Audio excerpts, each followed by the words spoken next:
Bidouilleuse, bidouilleur, salut!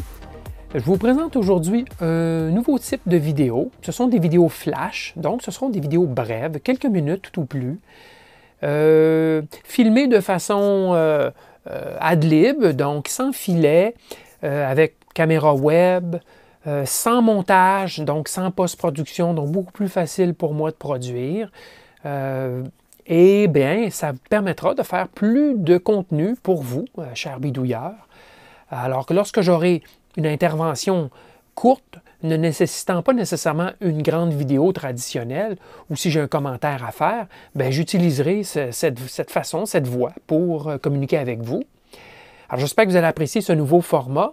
Aujourd'hui, je vous montre quelque chose. J'ai fait le déverminage d'une plaquette affichage matricielle à LED qui affiche l'heure. Et il y avait un court-circuit franc sur le 5 volts. Donc, le fusible se grillait tout le temps et je ne savais pas pourquoi. Bien, je vais vous montrer pourquoi. J'ai ici un connecteur en rangée, 2 par 8. Ce connecteur-là, bien, si vous remarquez, il y a comme des cristaux, une espèce de cristallisation en surface. C'est blanc et c'est collé. Et sur la plaquette, par contre, il n'y en a pas. Mais sur le connecteur, il y avait cela.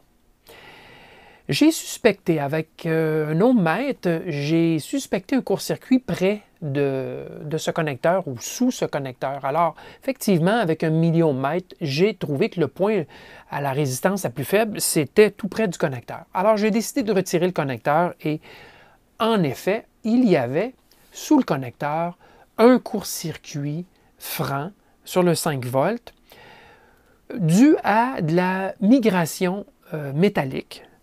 Donc, si vous remarquez, vous voyez ici les broches à l'arrière. Je vais prendre un petit pointeur pour vous montrer. Il y a du vert de gris, c'est verdâtre, à la base. À la base du boîtier. Alors, et on le voit encore plus ici.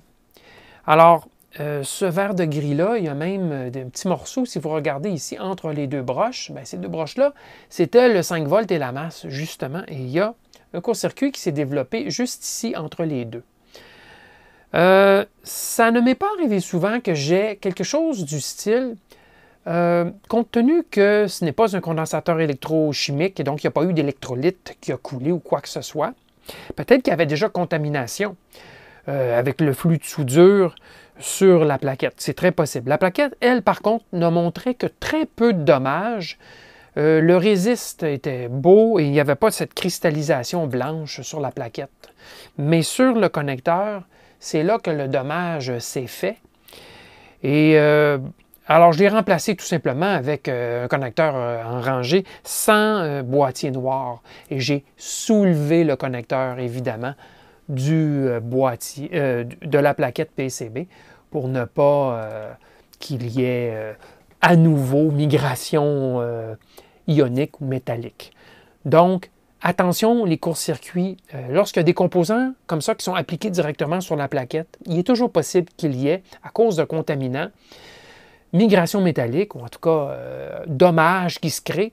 Et c'était dans un environnement sec, à l'intérieur de la maison. Ça a pris 2 ou 3 ans pour que ça se produise.